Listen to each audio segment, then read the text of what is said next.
We don't have a quorum yet. Yeah, well, I mean, I think he's bringing it live, but we can wait for it.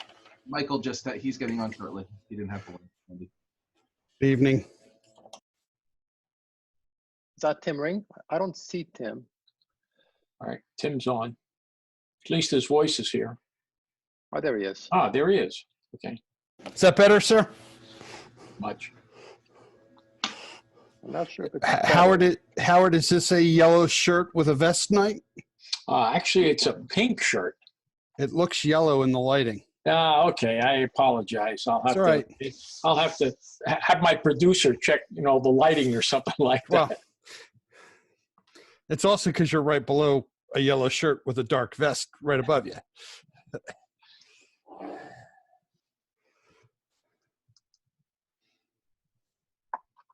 Hello, Michael. How are you? Good, good. I guess since Alan won't be with us, we're full strength now. Oh, no Alan tonight? No Alan tonight. He had said he's gone to got a conflict with a fireman's exempt quarterly meeting. Okay. All right, well, we are live, so it's 7:31. We could start the meeting. Good evening, everybody. Thank you for joining us this evening at our Bridgewater Township Council meeting. Today is March 18th, 2021. In compliance with the Open Public Meetings Act of New Jersey, adequate notice of this meeting was provided on January 5th, 2021, with a subsequent meeting notice on March 15th, 2021, in accordance with New Jersey Statute 10:4-6 sequence, as amended to permit public bodies as therein defined to conduct public meetings by means of communication or other electronic equipment, and with written notice and electronic notice provided to the Courier News and the Breeze, posting on the website and the bulletin board in the municipal building, and filing with the township clerk. Madam Clerk, a roll call, please. Councilman Karsh, Here. Councilman Codilla, Councilman Nogales, Here. Councilman Ring, Good evening, here. President Pedroso. I am here, thank you. Councilman Gardella had another meeting to attend this evening. All right, if you are able to stand, no matter where you may be, if you could please do so and join us for the Pledge of Allegiance. I pledge allegiance to the flag of the United States of America, and to the republic which it stands, one nation, under God, indivisible, with liberty and justice for all. Right. Very good, thank you. All right, we have some minutes for approval this evening, March 1st, 2021. Have you guys had a chance to look at it? And if so, is there a motion? I'll move minutes of March 1st. Thank you, Councilman. Is there a second? Second. I'll second. Very good. All in favor? Aye. Aye. Anybody opposed? Hearing none, meetings are adopted. Moving on to item number 5, Township Council reports. First one on my screen is Councilman Argalis. Okay. I attended along with Councilman Kirsch, the Somerset County governing officials' monthly virtual meeting. The principal speaker was Sheriff Russo, and the newest member of the county canine community. There was some training display and background on both the canine program and the dog training by the dog handler. Daylight saving time is here, and along with it, the clocks were reset in every home. Residents are reminded that they should also be aware of the time to replace batteries in smoke detectors and carbon monoxide detectors if they have replaceable batteries. There are 10-year battery detectors in which the batteries are not replaced, so at the end of the 10 years, the detector must be discarded and replaced. No matter what type of detector you have, you should periodically test it to conform to the manufacturer's specifications. Now, one significant warning: detectors with weak batteries or at the end of their service life will chirp or alarm for a period of time to indicate either failure or, in some cases, They may work up to a week. So if you are away from home for an extended period of time, your detector may have failed or expired while you are away. If when you get home, check to make sure that your life-saving device is still healthy. Now, if you have any questions, you can contact me through the clerk's office, and I'll be glad to walk you through the process of talking about smoke detectors. As a firefighter for many, many years, it is a critical life-saving device. That's my report, Mr. Chairman. Thank you. Thank you for sharing those very valuable tips. Next one I see is Councilman Ring. All right, good evening. Just one item. I attended a virtual meeting this afternoon, presentation by the New Jersey League of Municipalities on the most recent legalization of cannabis, which was very informative, and I'll save some of my comments on that for our discussion when we get to item 11. But that's my report. Thank you. Thank you, sir. Councilman Kirsch. Thank you, Mr. President. Yeah, I also found Councilman Norgalis's commentary very interesting. Hadn't necessarily thought about what happens if you're away from your home during that approximately 1 week warning period. So I guess, Councilman, the advice is after you get home from an extended stay, test it out, right? Exactly. Absolutely. Okay. All right. No, that's a way I hadn't thought of it before. So thank you for that commentary. Three brief reports. As Councilman Norgalis mentioned, I was at the Somerset County Governing Officials meeting middle of last week with a very impressive demonstration of canine capabilities. These dogs exceptionally well trained and provide a greatly valued service within our communities. Certainly, without insulting my own pet, the training that they have puts my own dog to shame, because she just kind of counts on being cute and napping a lot.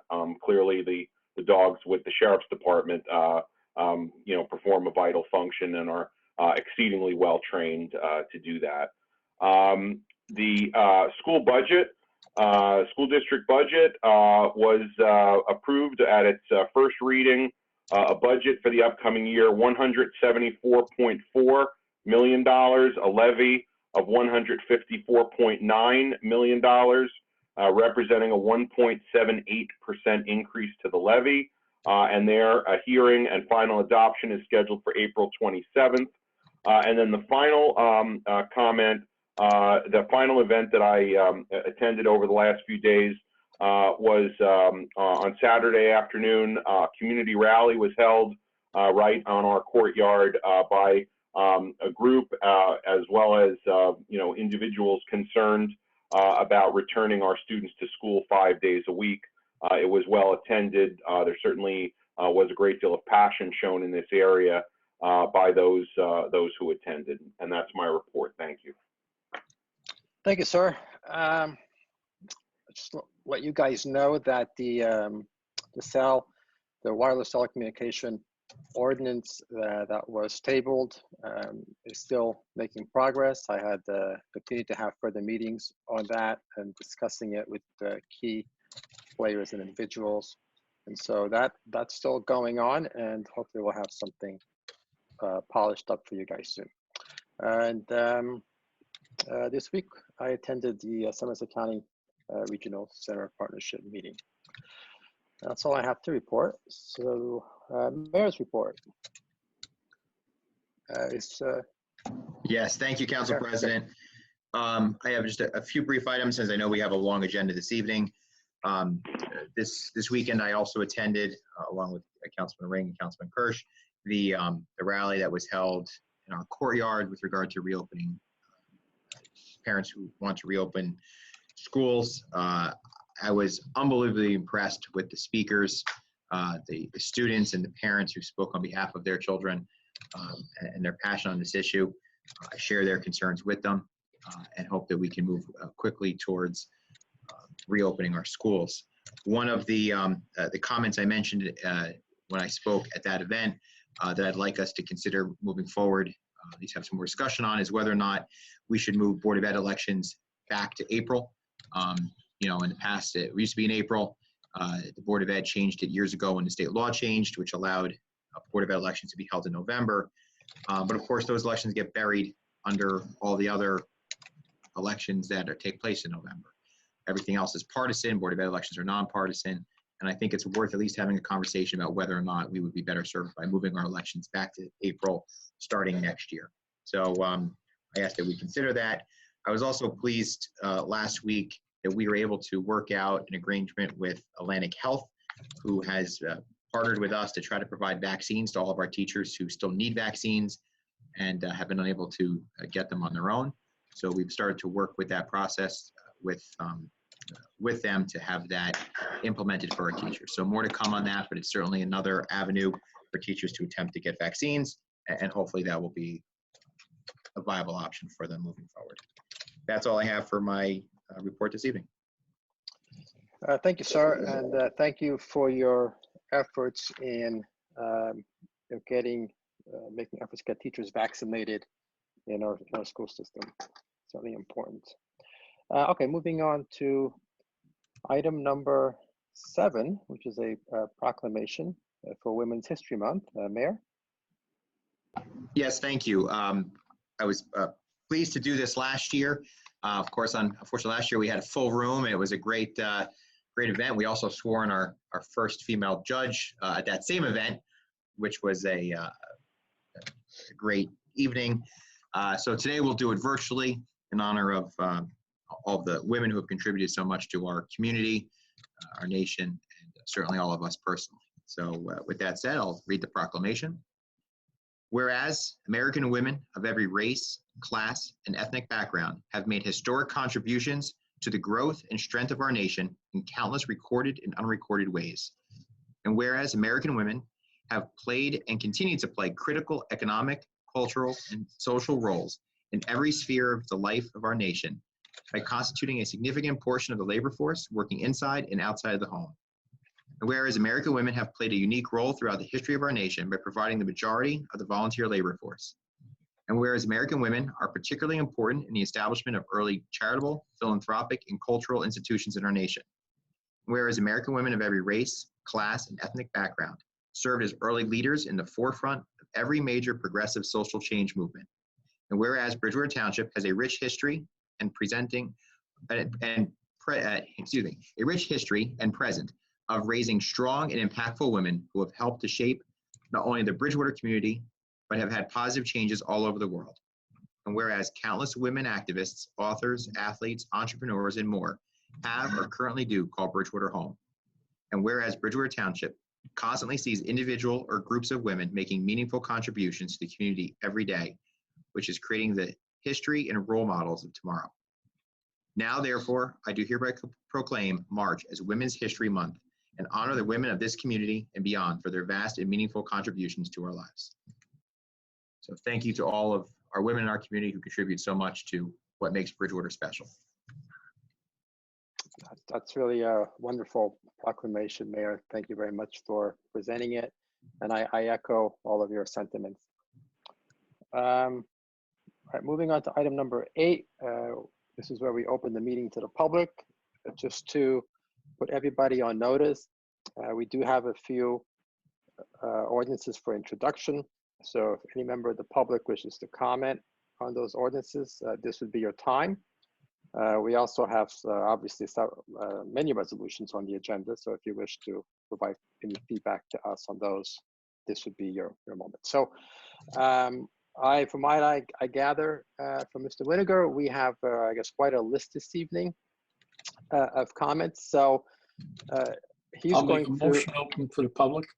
All right, very well. Is there a Second. second? All in favor? Aye. Aye. Any opposed? Hearing none. So saying, Mr. Winiger says he has. He told me before the meeting that there was I guess a little more than usual public comment submissions this evening. So what we're going to do is we won't have to break for the 2 minutes because there will be comments that he's going to read that's going to exceed the 2 minutes. So if anybody in the public wishes to provide any comment right now, I guess Mr. Winiger will then review those at the very end of his, after he reads all the statements he currently has. So Without further ado, I will let him provide the public comment. Thank you, Council President. I'll start from with the written comments and just the order which I received them. They came in. First is from Jamie Castro, 216 West End Avenue. Hey, before you start, I'm sorry to cut you off, but public comment usually is 2 minutes. So if you have anything that's unusually long, give me the heads up, and maybe you'll have to cut it. But if everything is around 2 minutes, I mean, plus or minus, whatever. We're not gonna be picky about it. But yeah, I don't see any. I'll give you a heads up if I see something. Okay. I haven't gone through all of them, so. Sorry, Jamie Castro, 216 West End Avenue. I would like to bring forward the topic of full-day kindergarten. I realize this is not the most ideal time to discuss this matter, considering what is going on with the schools. But I want to make sure this topic is back on everyone's radar. It is absolutely ridiculous that we are in the year 2021 and Bridgewater still does not offer a full-day kindergarten option. We are not in the 1980s anymore, and we have families with 2 working parents and need to find a full-day option for those families. If this is not the correct meeting to bring up this topic, please let me know. I was just, I didn't catch the lady's name, but I'd just like to let her know that the Bridgewater Township Council has no authority over the school schedule and whether the kindergarten is full day or half day. That's certainly a very important topic. I myself have 2 children that are yet to go to kindergarten, but really the lady should address these comments and to the Board of Education, who is the proper governing authority that makes the decisions regarding the kindergarten. And so just so she's aware of that, I appreciate the comments, and we certainly collectively on the council appreciate and want to know what the community is feeling, and that certainly would include their general feelings about school and adequate schooling, but we really have no authority over the kindergarten schedule. So, next comment. Paula Burge, 9 Gateshead Drive. What is the basis of our township officials determining that the licensing of cannabis establishments would be detrimental to us? As far as I know, these establishments operate like any other. This is really nothing out of the ordinary. What I'm more interested in, particularly after the terrible impact that COVID restrictions have had on our revenue to the town, is what a dispensary would generate in terms of income. Why should we let other towns benefit and enjoy that revenue and not Bridgewater? Next is from Dean Sherwood from 530 Mine Road. No to sales or contributing anything for marijuana. Next comment is Bao Win, 14 Flanders Way. Placing bans on marijuana is a reaction, in my opinion. I don't like the smell of smoke, but I understand that we must live together. Like the cigarette smoke guidelines, I think that areas designated for smoking and/or sales would be a more effective compromise. All this ban is, in my opinion, is a continuation of a legal ban, which is clearly has failed and could lead to unintended detrimental consequences. There is a clear evidence of this. I strongly urge you to consider an alternative solution. This is a cultural thing more so than stoners wanting to get high, whatever biases are driving these ordinance suggestions. Next is from Ruth Mengak, 810 Park Avenue. Please approve the cannabis ordinances. Next, Pat Winkler, 1042 Buxton Road. I thank the mayor and council for introducing these proposed ordinances and awareness programs regarding marijuana and fully support their efforts to minimize as much as possible the adverse effects of this new law. As a mother of 3, grandmother of 7, and retired pediatric nurse, I oppose not notifying parents of underage children when their children have encounters with the police. Thank you. Next is Pretty Wintermute. Sorry if I mispronounced that. 80 Whitehead Road. As a resident of Bridgewater and a mother, I strongly oppose the opening of cannabis dispensaries in our beloved town. I humbly request that our council vote against marijuana sales through dispensaries in Bridgewater. Among few reasons, I am most concerned about widespread odor in the air, which is typical to cannabis dispensaries. I've experienced in other towns that have dispensaries selling such substances. Also, such stations may negatively impact property value of residential homes in surrounding areas, ultimately affecting the town. Thank you for your opportunity to voice our concerns. Next is Betty Chan, 41 Shields Lane. I really appreciate the effort to keep Bridgewater safe for kids and adults by banning the use of marijuana in public places within the township. Thank you. Next is Peter A. 284 English Court, or maybe it's 2 A's. The sale of marijuana should not be prohibited, just as the sale of alcohol is not prohibited. The additional tax revenue would benefit the township. Next is Faye Cushing, 3312 French Drive. Secondhand smoke is a recognized problem that non-smokers already have to deal with. Marijuana smoke will add not only to this issue, but introduces another facet because the smoke can cause a contact high. Our children and adults we want to protect from these carcinogens and psychoactive effects need to be seriously considered before voting. Thomas and Ira Lee Mulligan, 595 Sudbury Lane. Regarding item 11, introduction of ordinances, items A, B, and C, and D, banning of the sale of recreational marijuana and restricting the use of marijuana in the township, we wholeheartedly endorse the passage of all 4 of these ordinances. We are pleased that Mayor mentioned the Township Council are placing the welfare and safety of our citizens, and particularly your children of Bridgewater, first. Next is Laura Norland, 500 Steel Gap Road.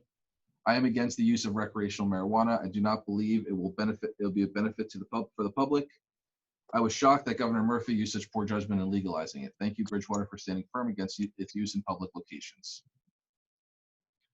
Donald Elias, 766 Newman's Lane. I believe the resolutions banning cannabis and or marijuana businesses or establishments in Bridgewater is an overreach, and as citizens expressed by their 2-to-1 margin on the ballot issue. This approach by council interferes with free business activities and the loss of tax revenues with no real benefit to the township. In every state that has legalized marijuana, the businesses that operate have not caused problems. Even on State Street near the Capitol, and marijuana sales businesses operate with no significant problems. Our government should stop trying to continue the delays evidenced by the past governor's implementation of medical marijuana program. This continues at the state level and should not be the same in Bridgewater Township. Thank you for your consideration. Daniel Zielinski, 715 Chimney Rock Road. I understand ordinance prohibiting public consumption must be passed to prohibit this behavior. I also understand the reasoning behind prohibiting retail dispensary sales in Bridgewater. This also means Bridgewater residents would not have the benefit of tax income from retail sales. But why would you prohibit cultivation and processing, which would not be in public view and would bring in tax revenue? That position only hurts Bridgewater taxpayers and property owners who have vacant facilities that could suit cultivation and processing. Edward Hallwell, 273 Park Avenue. I encourage you to reconsider banning marijuana businesses from operating in the township. It is a meaningless gesture that offers no benefits but only hurts Bridgewater. Banning the sale of marijuana in our town does not prevent our residents from buying it elsewhere, having it delivered, or using the substance. Your ordinance does not keep out of the hands of our children or address the parts of state law that you have issues with. The only impact this ordinance will have is to prevent Bridgewater and benefiting from the additional tax revenue. Your short-sightedness is further evident by your commitments to the press about restarting the DARE program. Study after study has shown that this program not only didn't work, but was counterproductive, leading to higher drug use among high school students who went through the program. I ask you to listen to the people, respect the outcome of the vote, and respect our freedom, and do what's best for Bridgewater by voting no. I have one more written comment. This one is a little longer, but I think it's probably within 2 minutes. Jackie Zyman, 45 Hillcrest Road. Although the state of New Jersey voted to legalize the possession and sale of marijuana, this should not be taken as a wholehearted stamp of approval by our town to open dispensaries or allow public usage. Many people are comparing the legalization of marijuana to alcohol. It's not the same in several ways. We do not allow alcohol to be consumed openly in public places. In regard to the sale of alcohol, the alcoholic beverage industry is heavily regulated by the by the Alcohol Beverage Commission, ABC, in the state of New Jersey. Retailers and restaurants pay hundreds of thousands and sometimes millions of dollars just to purchase a license to sell the product and are subject to huge fines or loss of their licenses for not adhering to the rules, age, consumption, etc. The cannabis industry is an emerging one, reminiscent of the Wild West with few rules and little oversight. Please do not allow dispensaries in Bridgewater. I would rather you increase our property taxes if we need additional revenue. In regard to allowing public usage of marijuana, I believe this is an infringement on my rights as a non-smoker. We have banned or limited public smoking of cigarettes because of the negative health effects of secondhand smoke, and we should do the same for pot. Another difference between pot and alcohol is that when alcohol is consumed, other people aren't subjected to the offensive odor that travels for yards and lingers for hours. A few months ago, I was at the Prince Rogers baseball fields watching my son's team practice on the big fields. There were 3 cars with teens parked in a grassy area behind the bleachers, and smoke was billowing out of their windows. After the teens noticed me watching them, they drove off. I left to run a few errands, and when I returned over an hour later, the smell of smoke was still strong all around the bleachers in the practice area. As the 12 and 13-year-old kids walked off the field, many questioned what the offensive odor was and why some of the adults were laughing and joking about it. Of course, this created some interesting conversation on the car rides home. My older child is a young adult who graduated from our high school a few years ago. I saw several of her peers starting using pot frequently. Many of them lost their motivation to succeed in school, saw their grades drop, got kicked out of team sports, and even lost their college scholarships. By allowing public use, you are basically giving a thumbs up for kids that is appropriate substance. I am not against any grown adult using pot in the privacy of their home, but I am strongly opposed to it being subjected to someone else's use publicly. That is all for the written comment I have. I have one hand raised. So I'm going to allow Jessica, you now have the ability to speak. Just unmute yourself and please give your full name and address. Thank you. My name is Jessica Wolf. I am located at 1 Tiffin Place, Bridgewater, New Jersey, in the Bradley Gardens section. I am speaking today to protest the ordinance Mayor Mensch and the Bridgewater Town Council wish to pass banning sale and use of recreational marijuana. I have never used marijuana and have no plans to, but I do not believe that the town has provided sufficient evidence to the town to support the ban when it has already been approved at state level. I also worry that this policy will be employed in a racist or ageist fashion without sufficient oversight. In addition, considering that the town council and police department has never shown much interest in preventing consumption of alcohol by adults on school property, which has occurred at every BRHS football game that I have attended, despite the fact that the field is across the street from the municipal building and police department, I question the thought process and motivation of such a drastic action. This legislation concerns me. Mayor mentioned the Bridgewater Town Council this legislation concerns me that Mayor Mensch and the Bridgewater Town Council have no interest in protecting Bridgewater residents, but only care about oppressing them. Thank you very much.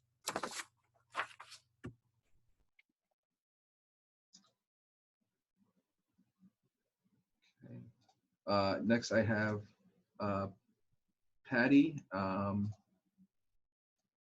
Okay, you now have the ability to speak. Just unmute yourself and give your full name and address.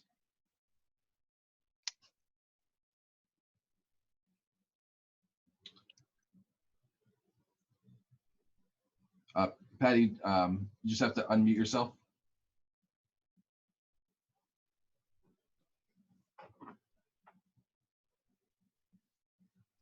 There we go.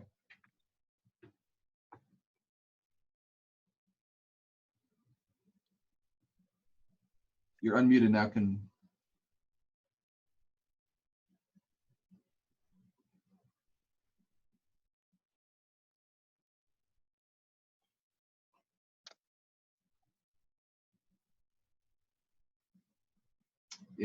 If you're talking, we cannot hear you.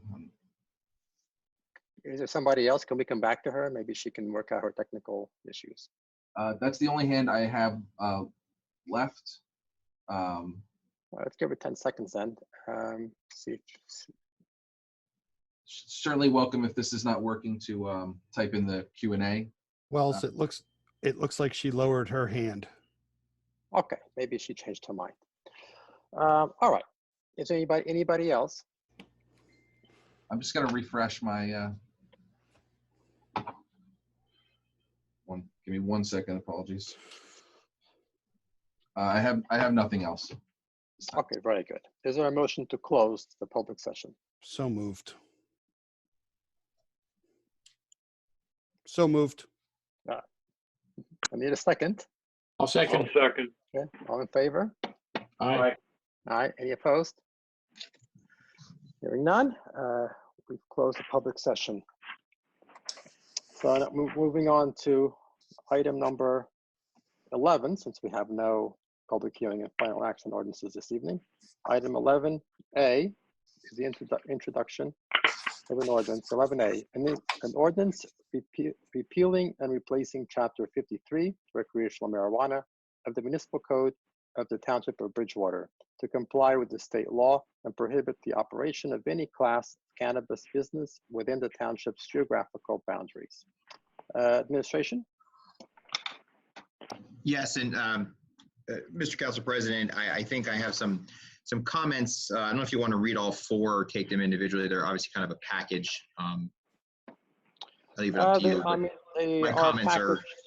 packaged. They do have different, with different restrictions. Does anybody in the council, let me put it this way, does anybody on the council wish to separate 11A, B, C, or D out of a package consideration?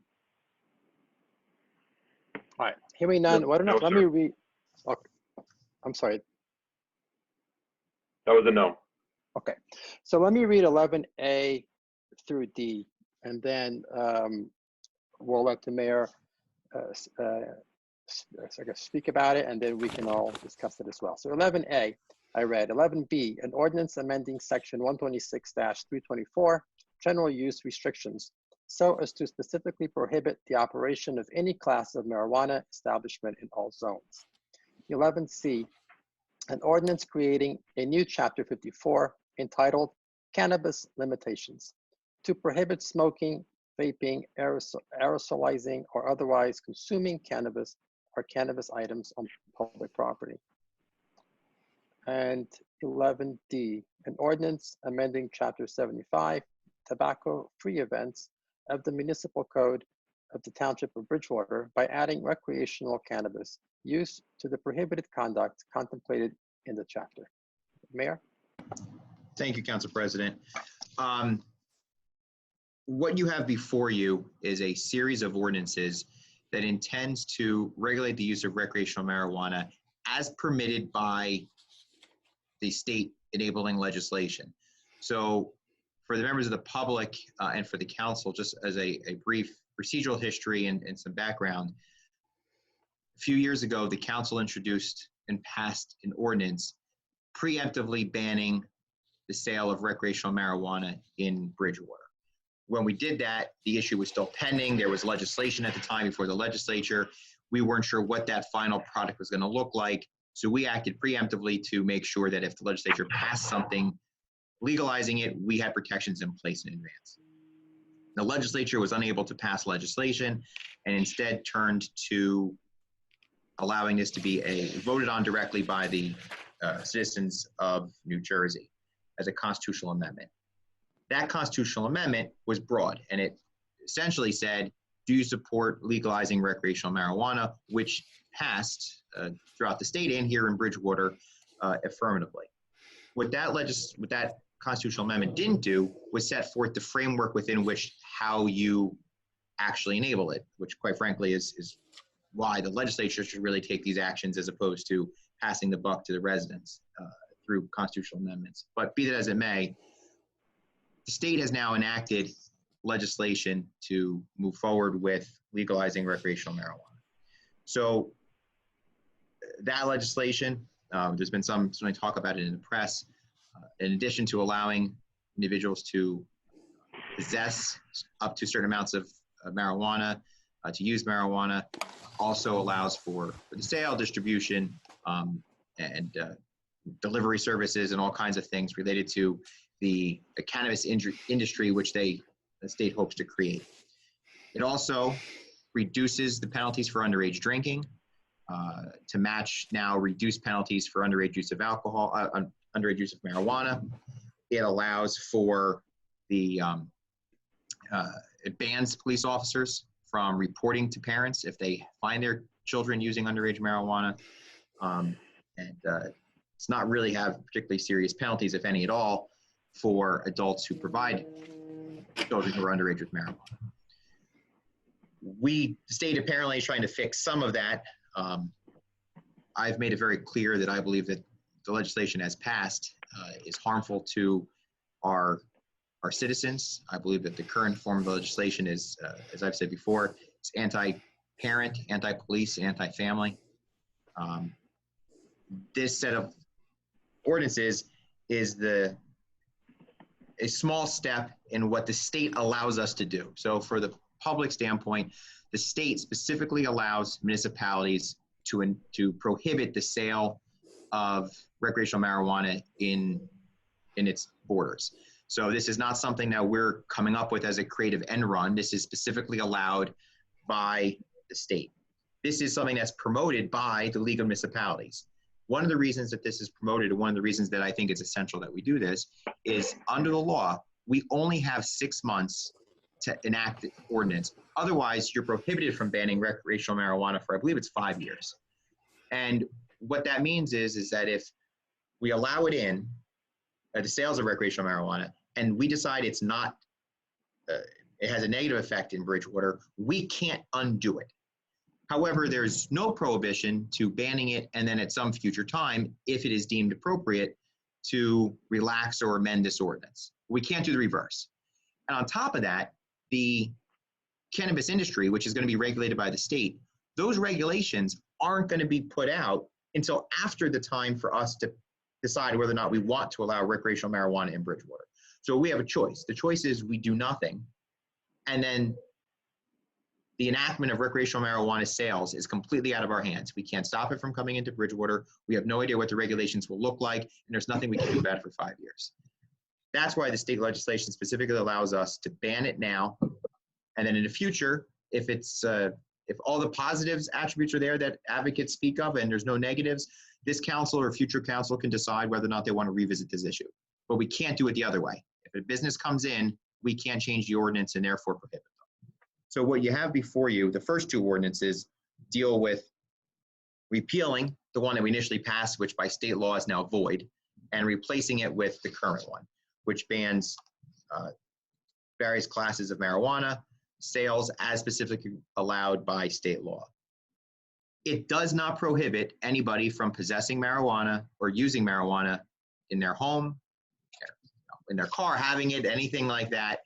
You can still have it in your possession. We cannot, for a constitutional amendment, we lack the power to prohibit individuals from using marijuana in a personal capacity. The second two ordinances, which you have in front of you, 11C and 11D, are again something that is specifically allowed by the state legislation that enacts legalized marijuana, and it prohibits us to apply the Smoke Free Air Act, which is a state law, to include marijuana use within those prohibitions. So in other words, if you're on public property, you're attending a baseball game at Prince Rogers ballpark, just like you can't drink alcohol right now at the park, you can't sit there and use marijuana while you're watching your kid's baseball game. Similarly, just like with alcohol, you're not allowed to have an open public container walking down the street drinking. This does the same thing. Prohibits that, therefore limiting the use to private establishments, your home, everywhere else where a private individual has the legal right and now the state constitutional right to engage in marijuana. So this is our attempt to make sure that we are balancing the needs of those folks who voted in favor of it, who want to be able to use it in their homes, have the constitutional right to do so. This does not take away from that, but it does protect the rights of other folks who don't want to have it to smell in the neighborhood, who want to not have the negative impacts that go with it pervasive throughout the community. So that's what you have before you. We have a time consideration, as I mentioned. We don't have time for a year. If we don't act, we'll lose the opportunity to do so. I know some of the comments that we've heard from the public, and certainly in this discussion, it has to do with tax revenue. We don't know what those numbers are. I've heard people speculate about what they think the revenue is that we'd receive. We don't know for sure, but my position is that the potential negative impacts of allowing recreational marijuana in Bridgewater far exceed the potential benefits from tax revenue, And I don't think we should, sell our quality of life for the tax revenue that comes with it. And if we're wrong, as I said a couple years ago when we did this, if I'm wrong, we can always go back and allow it. But if there are negative impacts, which I believe there will be, this is the way to protect us. That's my remarks, Council President. Certainly, if anybody has any questions for me, I'm happy to answer questions. Thank you, sir. Appreciate that. I'll open it up to my council colleagues to ask any questions they may have. Mr. President, one of the issues that would probably come up was the issue of medical marijuana, and it is important to understand that with the exception of not being able to smoke medical marijuana in township property, public property, it does not in any way inhibit the use of medical marijuana by anyone.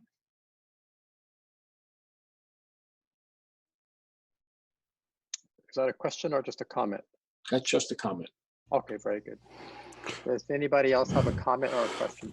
Mr. Council President, I do, if I may, just to Sure. a couple things from, as I mentioned during my opening comments, I attended a New Jersey League of Municipalities Zoom meeting this afternoon, which spent about 90 minutes talking about many of the different issues related to the legalization of marijuana, from the Cannabis Regulatory Commission to the state needing to create a state bank because while marijuana is now legal in New Jersey, it is still illegal from a federal point of view, and federally insured banks cannot handle money from from many marijuana facilities without violating federal charters. But as the mayor alluded to, we have until August 21st, 2021 to make a decision whether or not we want to allow or ban marijuana within the township.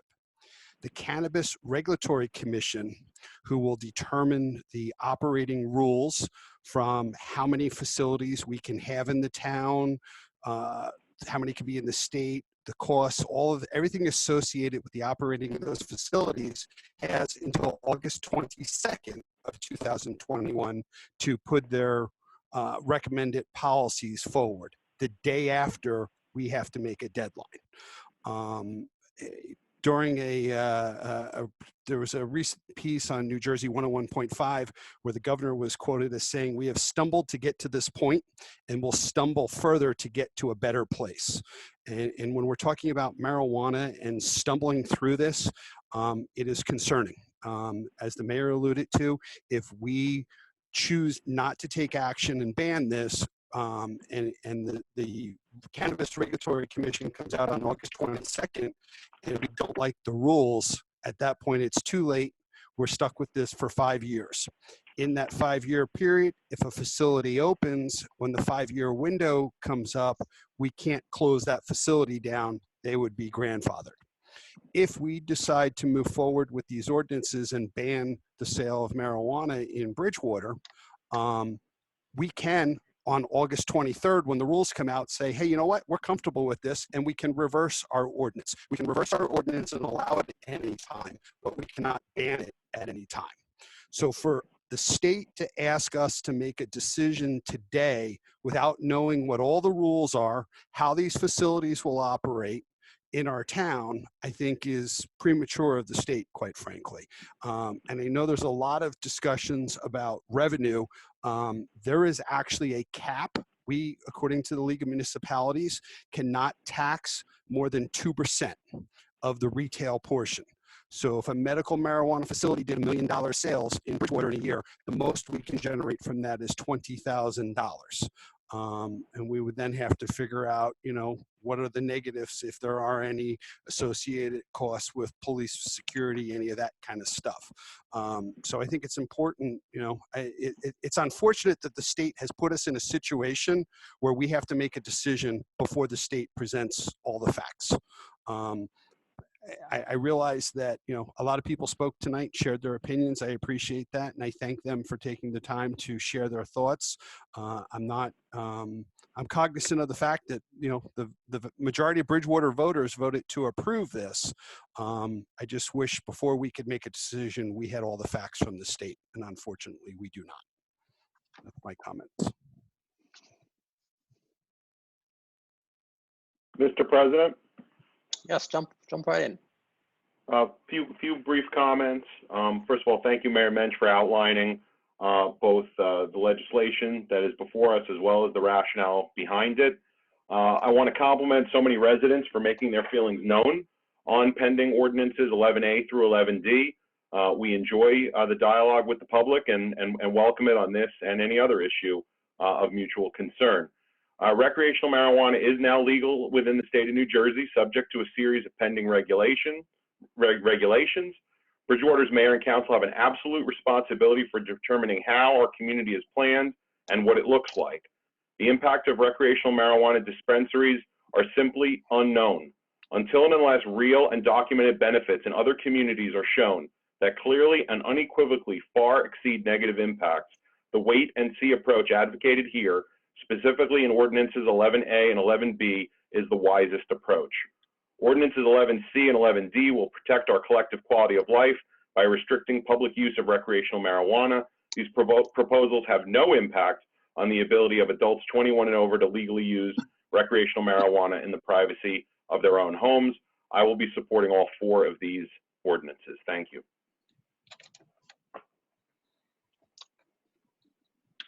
All right, anybody else wish to say anything? I guess Councilman Nogales, is there anything you want to add, or are you good? Let me unmute myself here.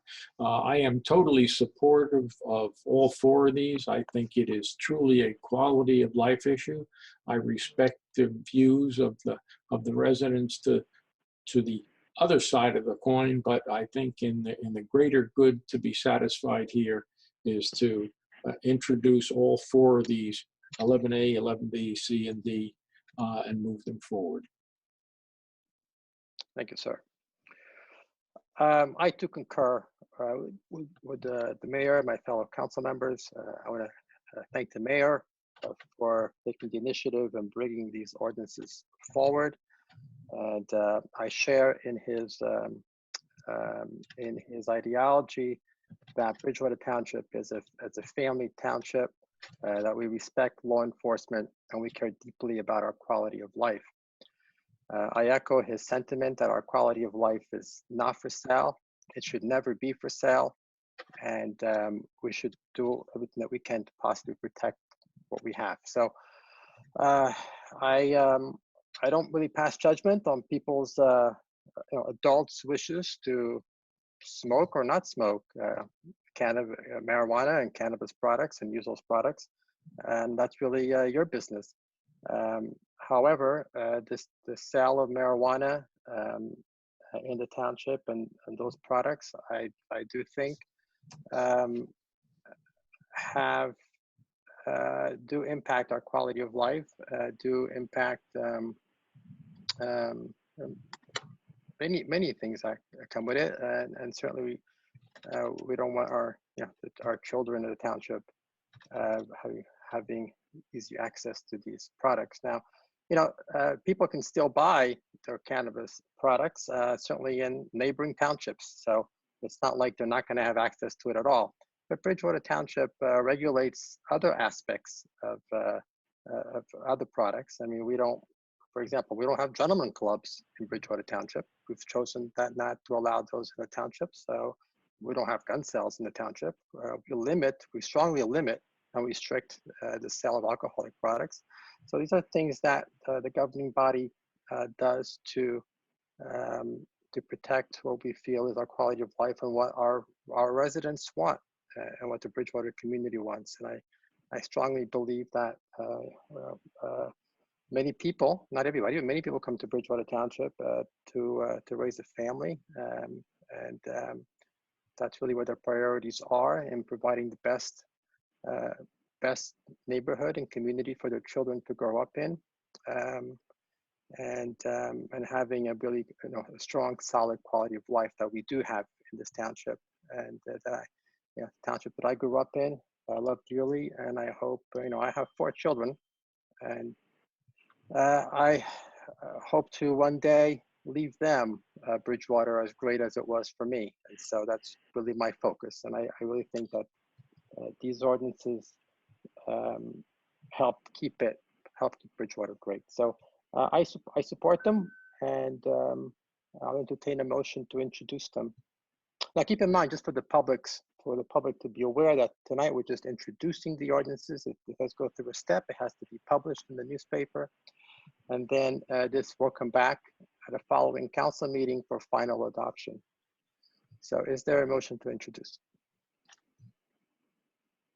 Mr. President, are you looking to do them individually or collectively?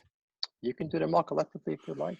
Well, you know, one of the Well, wait, I'm not sure if we can. I'll ask Mr. Corsini, can we introduce 4 ordinances together, or do we have to do them separately? Separately. Okay, that's what I was, okay, so let's do them separately. Okay, 11A, is there a motion to introduce? So based upon the program this afternoon I attended where the League of Municipalities suggested if you have concerns, you should ban it and reevaluate at a later date, I will move 11A. Thank you, sir. Is there a second? I'll second it. Very good. Roll call, please. Councilman Kirsch, Yes. Councilman Codilla, Councilman Nogales, Yes. Councilman Ring, Yes. President Pedroso. Yes.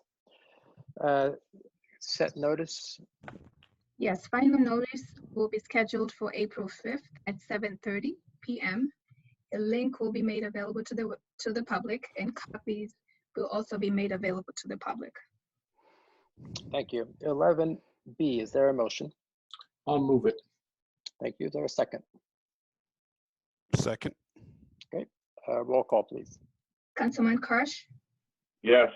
Councilman Nogales, Yes. Councilman Ring, Yes. President Pedroso. Yes. Notice, please. Final action is scheduled for April 5th at 7:30. A link to the virtual meeting will be made available on Township website, and copies of the ordinance will also be made available to the public. Great, thank you. 11C, I'll move 11C. thank you. Is there a second? I'll second it. second Roll it. call, please. Councilman Kirsch, Yes. Councilman Nogales, Yes. Councilman Ring, Yes. President Pedroso. Yes. Notice, please. Final action is scheduled for April 5th, 2021 at 7:30. A link to the meeting will be made available on the Township website, and copies will also be made available to the public. Thank you. 11D, is there a motion? I'll I'll move move it. it. All right, I heard the motion. Who, Councilman Ring, I think, made a motion. I heard is there a second? I'll second. Great, thank you. Roll call, please. Councilman Kirsch, Yes. Councilman Nogales, Yes. Councilman Ring, Yes. President Pedroso. Yes. Notice, please. Final action for this ordinance is scheduled for April 5th at 7:30 p.m. A link to the meeting will be made available on Township website. Copies of the ordinance will also be made available to the public. Great, thank you very much. Moving on to resolutions. 12A, authorizing an increase the contract. Something grammatically odd about that. Authorizing an increase the contract for road salt invoices for the 2019-2020 winter season to the Somerset County Road and Bridge Division from $75,000 to not to exceed $145,000, funded through the Snow Trust. Administration. Yes, Mr. President, the simply stated the severe winter storm required us to have more salt for the roads, and this would where that this line item is fully funded. Okay, questions or motion? I'll move 12A. Thank you. Is there a second? I'll second. A roll call, please. Councilman Kirsch, Yes. Councilman Nogales, Yes. Councilman Ring, Yes. President Pedroso. Yes, Mother Nature gave us snow. We had to take care of it. 12B, authorizing the execution of an agreement for health services pursuant to New Jersey Statute 26:382-1, the sequence, and commission membership pursuant to New Jersey Statute 26:3-84 with the Middlebrook Regional Health Commission in an amount not to exceed $109,000 annually for a term commencing on January 1st, 2020 and terminating on December 31st, 2022. Administration. Again, Mr. President, as is stated in the title, this ensures that the township complies with the state requirements for the delivery of health services for Bridgewater. Very good. Is there a motion? So moved. Thank you. Is there a second? I'll second it. Roll call, please. Councilman Kirsch, Yes. Councilman Nogales, Yes. Councilman Ring, Yes. President Pedrosa. Yes. 12C, notification of applications for the 2021 Somerset County Community Development Block Grant by the following nonprofits with intended projects within Bridgewater Township, court-appointed special advocates of Somerset, Hunter, and Warren counties, the Chimney and Sarah Birnbaum Jewish Community Center, and Vision and Pathways. Mr. Pappas? Yes, the council is asked to adopt this resolution each year that simply is required by the county to permit these nonprofit organizations to submit applications as they seek funding through the Community Development Block Grant Program. The program requires the host municipality of any of these organizations to simply acknowledge them, and this enables them to apply for funds. Okay, is there a motion? I'll move 12C. Is there a second? Second. Roll call, please. Councilman Kirsch, Yes. Councilman Nogales, Yes. Councilman Ring, Yes. President Pedrosa. Yes. I believe we don't have the 12D, so we're going to go to 12E. Extending Bridgewater Township's local enforcement guidelines for Executive Order 150, Murphy, and SR-2020-10, NJABC as amended by SR 2020-21, and 2020 NJSN 3320 concerning outdoor dining, outdoor retail sales, and special COVID-19 expansion permit liquor licenses until November 30th, 2022, or the date on which indoor dining resumes without capacity limitations. And Mr. Pappas? The council has consistently supported this type of resolution that puts into effect in Bridgewater the governor's executive order for the process that we've used to assist the local restaurants, and this simply extends it through the end of November. The current resolution had this expire the end of this month. Great, thank you. We're certainly very pleased to provide whatever assistance that we can to our local businesses in these unprecedented times. Does anybody have a comment or a motion? So moved. Is there a second? I'll second. Okay, roll call, please. Councilman Kirsch, Yes. Councilman Nogales, Yes. Councilman Ring, Yes. President Pedrosa. Yes. 12F, authorizing the employment of Van Note-Harvey Associates, Inc. as special engineering consultants to assist in the additional revenue of sewer flows and cost allocations related to the Middlebrook trunk and the existing cost sharing agreement between the Township of Bridgewater and Warren Township in an amount not to exceed $25,000 to be funded through the sewer utility fund. Mr. Pappas? The Township Council has on previous occasion approved a resolution to engage this firm on the review of the arrangement, I should say the data from the Warren Township's usage of a sewer trunk line that goes through Bridgewater Township. As we have reviewed the data, it's become very clear that the township, Bridgewater Township, needs to do further analysis to renegotiate a contract that we have with Warren Township for their usage of our sewer line, trunk line, and pump station. This firm has done a remarkable job in helping us conduct an analysis. This would be the last time that we would ask for their engagement to complete this analysis, and certainly at some point we plan to come back to the council for likely some action as we have this discussion with Warren Township. Okay, any questions or motion? Mr. President, just an item regarding the sewer issue. Since the sewer utility center is in our township, everybody's flow has to get there. In some cases, it's through their own piping, and in other cases like this one, it's a pipe that we own that they use. So this is something that's long overdue, not only for Warren, but also for Branchburg and for others. With that in mind, I will move 12F, please. Thank you. Is there a second? Second. Roll call, please. Councilman Kirsch, Yes. Councilman Nogales, Yes. Councilman Ring, Yes. President Pedrosa. Yes.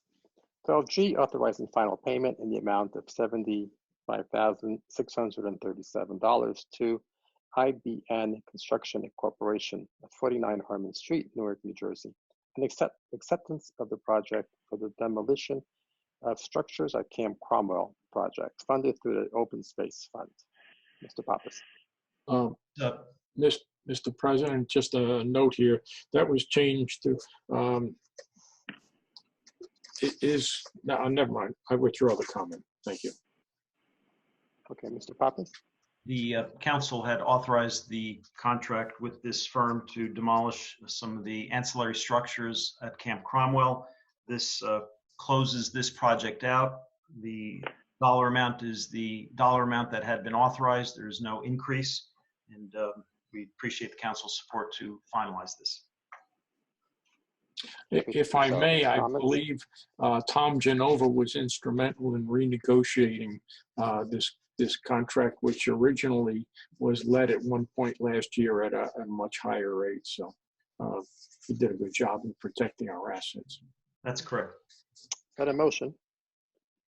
I'll Make the motion. Second. Roll call, please. Councilman Kirsch, Yes. Councilman Nogales, Yes. Councilman Ring, Oh, sorry, yes. President Pedrosa. Yes. 12H, authorizing final payment in the amount of $165,333 to Frank Galbraith and Son Excavation and Demolition LLC at 831 Raritan Road, Scotch Plains, New Jersey, and acceptance of the project for the Redwood Inn demolition project funded from the General Capital Miscellaneous Bond Ordinance number 20-20. Mr. Pappas. Similar to the resolution the council just adopted, this closes out the demolition project of the old Redwood Inn structure. This is finalizing and completing this project. It is complete within the approved budget, and appreciate again the council's endorsement of this to finalize this. Okay. Questions or motions? I'll move it. Okay, for a second. I'll second. Roll call, please. Councilman Kirsch, Yes. Councilman Nogales, Yes. Councilman Ring, Yes. President Pedrosa. Yes. 12I, authorizing change order number 1, final change order decreasing the contract price from $199,810 to $184,530, a decrease of 7.65%, or $15,280, authorizing acceptance of the project, release of the performance bond, acceptance of the maintenance bond, and final payment to Top Line Construction Corp., 22 Fifth Street, Somerville, New Jersey, for the Delaware Drive Improvement Project, entire length, funded through the 2017 Capital Fund. Mr. Pappas. This finalizes the Delaware Drive Improvement Project. Again, a decrease in the original awarded amount, and certainly happy to see this project completed. Good. A decrease of almost 8%. Good job. Any comments or motions? Mr. President, just a comment, because obviously this is seen through the lens of this project, but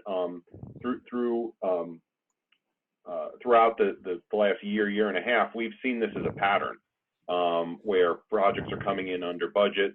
That's an outstanding result for our taxpayers, because that allows us basically to pave more than we had originally expected, or pay less for what we do. So this is an excellent trend, and hope it continues. You know, I'll Mr. make Council the President, motion on it. if I could just comment very briefly, unfortunately, I think the last three are going to have some increases, so we're ending on a bad note. But Councilman Kirsch's comments, though, are right on, which is we've seen significant savings over the past year with regard to our road projects, primarily in part based off of the economic conditions, but also based off of how we've been handling them, including add-on roads and package deals. One of the things that I will be asking the council to act on sooner rather than later to take advantage of those favorable conditions, and the project will be our road plan for 2021. And I know I'll work with Council President to discuss when that's the right time to get that on. But the sooner we act on that, the more opportunities there are for us to take advantage of good pricing and get the road work done. Good. Is there a motion? I'd made that motion, yes. Thank you, sir. Is there a second? Sure, I'll second. Great, thank you. Roll call, please. Councilman Kirsch, Yes. Councilman Nogales, Yes. Councilman Ring, Yes. President Pedroso. Yes. 12J, authorizing change of scope, number 2, to the professional service contract, increasing the contract price by the sum of $3,700 for additional design drawings for the Chimney Rock Park parking lot improvement project to the Reynolds Group, Inc., 575 Route 28, Suite 110 in Raritan, New Jersey, from the contract price of $31,500 to $35,200, funded through the 2018 Park Improvement Fund. Mr. Pappas? The Chimney Rock Park project, again, this closes it out. There were some additional landscaping improvements that were proposed and were made to respond to some neighbors' concerns. And again, we're pleased with the results of this project and hope that the neighbors are as well. Thank you, sir. Is Just, there a I motion? have a question, Mhm. just to Sure. clarify. That's in conjunction with the demolition of the old ski area that was converted to parking, correct? Correct, yes. Yes. Okay. I'll move 12J. Is there a second? I'll second it. I'll second. Okay, roll call, please. Councilman Kirsch, Yes. Councilman Nogales, Yes. Councilman Ring, Yes. President Pedroso. Yes. 12K, authorizing change of scope to the professional service contract, increasing the contract price by the sum of $16,920 for additional professional engineering, surveying, and construction inspection services for the Steel Gap Road Improvement Project, which includes Twin Oaks Road, with Mazer Consulting from the contract price of $46,300 to $63,220, funded through the 2015 capital bond. Mr. Pappas, anything you want to add? Thank you. This project goes back several years, goes back to 2015, 16, and 17. At the time that this project was undertaken, the township, because of certain field conditions, I understand, because I wasn't with the township then, but after extensively researching this and being briefed by appropriate staff people who were here at the time, that there was additional work that the township requested of Mazer Consulting. Additional drainage improvements were identified as being needed. There were additional inspections and negotiations with the contractor that Mazer Consulting was engaged in. And frankly, we discovered just a few months ago that the township had authorized this previous official, and they had not been paid. This was simply a way to pay this firm who had done additional work that the township requested, and closes this out.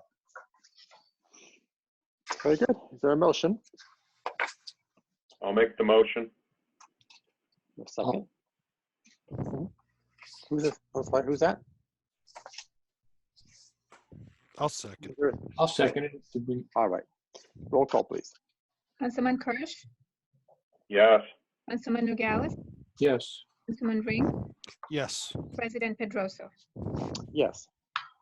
And 12L, authorizing change order number 1 for the construction contract, increasing the contract price for the Twin Oaks Road Improvement Project, phases 1 and 2, and Steel Gap Road with Capital Paving and Contracting LLC at 1225 Route 31 South, Building A, Suite 124, Lebanon, New Jersey, from $1,086,747 to $1,171,663, an increase of 7.91% or $85,917 funded through the 2017 capital fund. Mr. Pappas? The project, just over $1 million, as we were in the midst of it several months ago, there were some issues, again, drainage issues that were discovered. There were certain soil conditions that required some of the soil to be moved off-site, and the contractor originally had proposed a significantly higher amount, but we were able to negotiate this down to what is being proposed here. And again, this should be the last change order for this particular project. Okay, very good. Any questions or motion? I just have a general question about the project. Do we have a timeline for when they're going to finish that work? We are in contact with the contractor, and we're really hoping within the next few weeks to begin this and wrap it up, weather permitting. Thank you. I'll move it. Is there a second? I'll second it. Okay, roll call, please. Councilman Kirsch, Yes. Councilman Nogales, Yes. Councilman Ring, Yes. President Pedroso. Yes. And I believe that concludes our resolutions. Mr. Corsini, is there a need for a closed session this evening? Negative. Very good. All right. Hearing none. Motion to Motion adjourn. to adjourn. Very good. Motion to adjourn. Is there a second? I'll second it. All right. All in favor? Aye. And I am as well. Thank you everyone for Thank you, attending. Grace. Thanks everyone for attending, and wish everybody a good night. Thanks for the public for their many, many comments and for their respectable feedback. Appreciate that. Have a good night.